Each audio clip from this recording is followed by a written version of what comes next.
Hello. So let's watch this video about hunger in Ethiopia, Tigray region. And I tell you all about what is really happening and who is behind the hunger.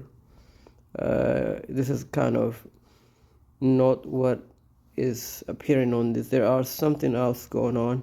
I tell you all about it after the 2-minute videos. Let's watch it together.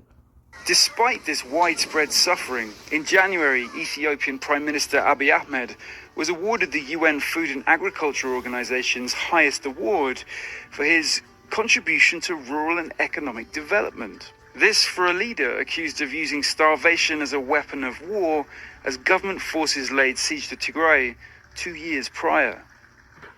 Food and nutrition security. I would like to emphasize my government's commitment to meeting zero hunger goals. Zero hunger? That's the rhetoric. But in Tigray, baby Lou was brought to Ida Hospital in Mekelle by his mother, Alam Degafu Burhan, after she was unable to produce breast milk, and he became dangerously underweight. When I was pregnant, there were food shortages. When I got close to giving birth, I had so many problems. My breasts ran out of milk because I had no food. Further down the ward are other children that developed hydrocephalus, the swelling of the brain with spinal fluid, a condition that can be caused by malnutrition in pregnant mothers. These might be the last days of Gebra Michael's life. After months of little or no food, he's starving.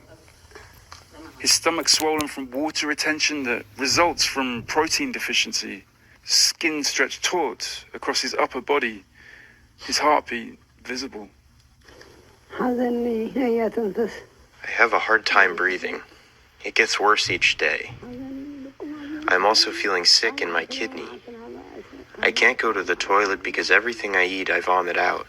Gebra Michael is so acutely malnourished that his body is rejecting food. His wife, Gemba, grinds a few grains outside their home in Yechela district of northern Tigray province. This is all they have. After the rains failed to fall in August, the crops failed too. As climate change bites, Ethiopia's drought is the worst many here have ever experienced. People here are just trying to forage the last grains and berries that they can get from this arid landscape. Food aid is beginning to arrive, but for some, it may be too late. Millions face acute food insecurity in the region. Approximately 400 have reportedly died of starvation in Tigray and Amhara.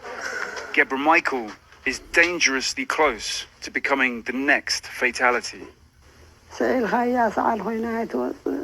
nothing we can do about the pain. Our insides hurt. Despite this... What's going on really here is the regional government, Tigray. They used to be in charge of the Ethiopian government.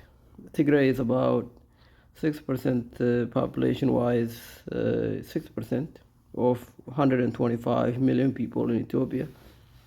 So what they're doing is the regional government is using the population hunger to gain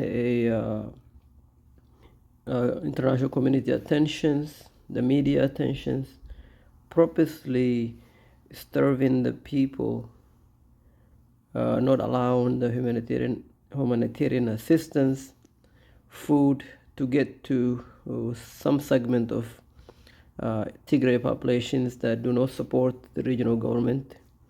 Those people don't join the Tigray military, and so they will cut off the humanitarian food from going to these people. And when the humanitarian assistance comes in, the Tigray region will take that humanitarian assistance and sell it to the neighboring African countries and buy weapons for their military, and that's what's going on.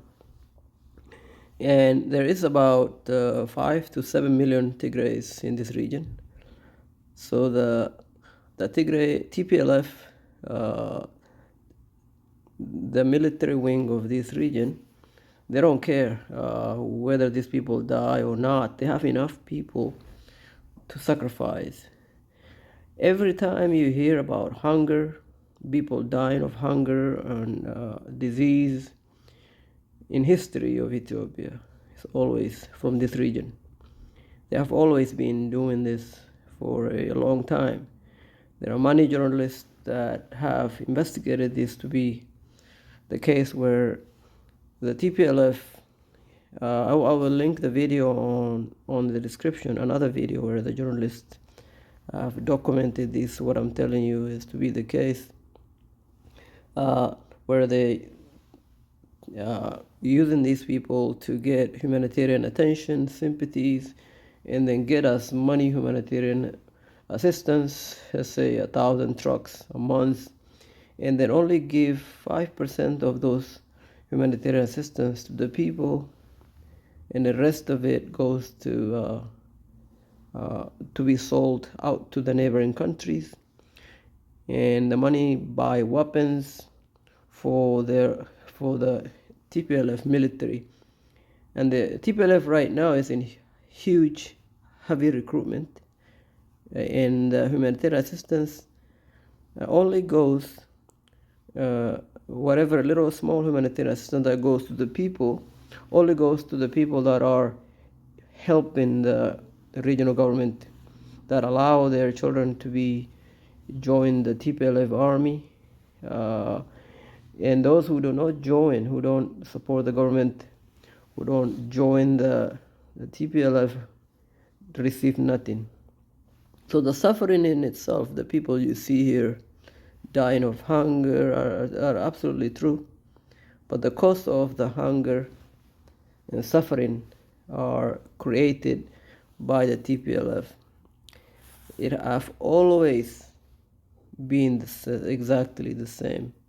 If you go back to 1960 and 1970, 1980s, all these people use this tactic always, just like Hamas in Gaza.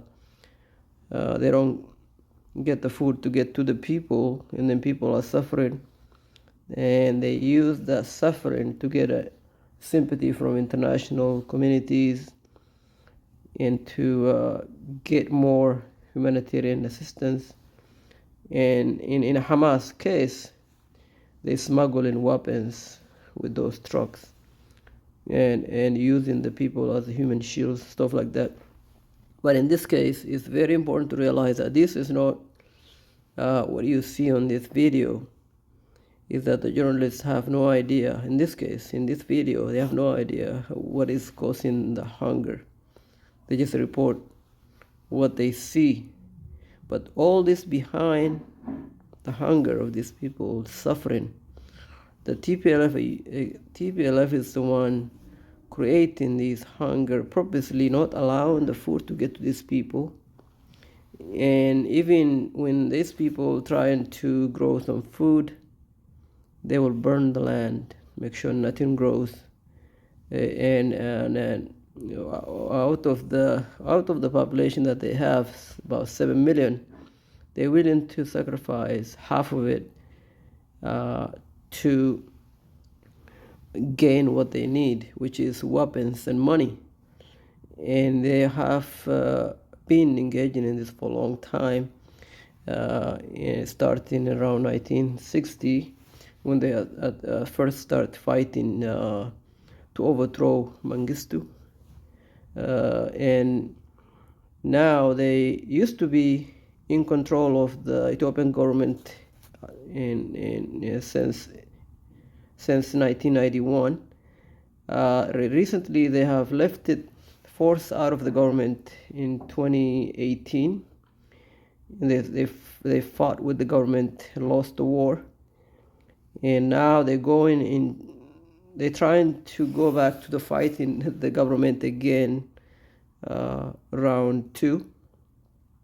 This round two, what they need is, they've been recruiting the military for the last 2 to 3 years, but they needed enough money, enough weapons to sustain military campaign, and that's kind of what's going on right now. I hope you understand this. I will include the documented evidence of what I'm alleging in this video. Stay tuned. I will put it in the description of this video so you can watch it. Follow me on this, and let's continue keeping eyes on what's happening in this region.